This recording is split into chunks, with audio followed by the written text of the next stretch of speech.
Assalamualaikum warahmatullahi wabarakatuh. Kembali lagi bersama saya Rangga Jombara, di mana video kali ini saya akan bahas tentang bab DHCP ARP, yaitu tentang poin-poinnya itu DHCP konsep, DHCP tipe, DHCP cara kerjanya, dan ARP konsep.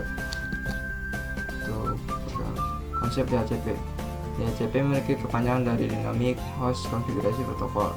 DHCP merupakan servis yang digunakan untuk mempermudah distribusi IP address dalam suatu jaringan secara otomatis, dan DHCP running dalam satu broadcast domain dalam satu jaringan.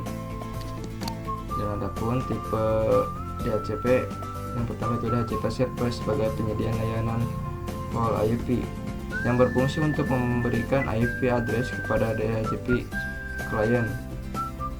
Untuk DHCP klien itu berfungsi untuk meminta IP yang diberikan ke server, dan untuk relay ini adalah penerus layanan dari server ke klien. Jadi cara kerja dari DHCP bisa disebut dengan proses DORA, yaitu discover, offer, dan request, dan action. Jika ketika suatu visi ini request pada suatu visi yang bertindak DHCP klien, terus dia request IP DHCP servernya, maka cara kerjanya si visi akan melakukan discover, yaitu menanyakan IP-nya, yang mana itu server di mana ya. Terus si DHCP server akan meresply dengan kata offer, ini saya punya address ABCD, mau gak? Terus di DHCP klien membalas, mau dong, tapi dengan lebih lengkap. Nanti si DHCP server akan action, oke, silakan. Selanjutnya ARP. ARP merupakan kepanjangan dari Address Resolution Protocol. ARP digunakan untuk mapping IP address layer 3 dengan MAC address layer 2 untuk menghubungkan kedua device. Informasi ARP di keduanya harus saling memiliki. ARP bekerja secara dinamik, secara otomatis. Semua interface memancarkan ARP enable. Dapat juga dikonfigurasi secara manual statistik ARP.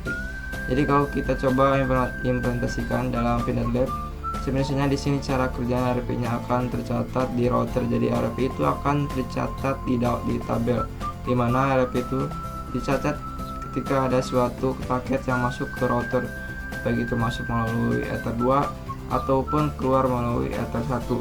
Jadi ternyata ARP itu dicatat ketika ada suatu paket masuk ke router ataupun keluar dari router.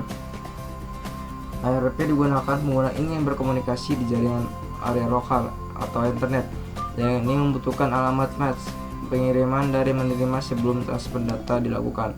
Tanpa MAC address, pengguna tidak dapat melakukan komunikasi, mengirim, menerima, ataupun bertukar paket data dengan perangkat lain.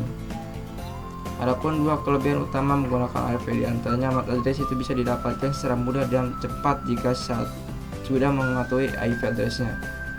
Tidak memerlukan konfigurasi yang rumit pada metode akhir, karena MAC address bisa ditemukan kapanpun saat dibutuhkan. Untuk cara kerja ARP, ketika ingin melakukan komunikasi, perangkat tujuan akan mencari MAC address terlebih dahulu di ARP table atau ARP set. Pada sistem operasi Windows, kamu dapat mengecek ARP set dengan memasukkan perintah ARP strip A di command prompt. Jika alamat IP sudah ada, MAC address tersebut nantinya digunakan untuk berkomunikasi. Di sisi lain, perangkat sumber akan menghasilkan pesan ARP request apabila alamat MAC-nya tidak tersedia. Perangkat sumber harus memasukkan MAC address dan IP address secara manual dalam pesan request tersebut. Sementara itu, alamat MAC address dan IP address penerima tidak diubah sedikit atau dibiarkan kosong. Sekian video pembahasan tentang DHCP dan ARP. Sekian, assalamualaikum warahmatullahi wabarakatuh.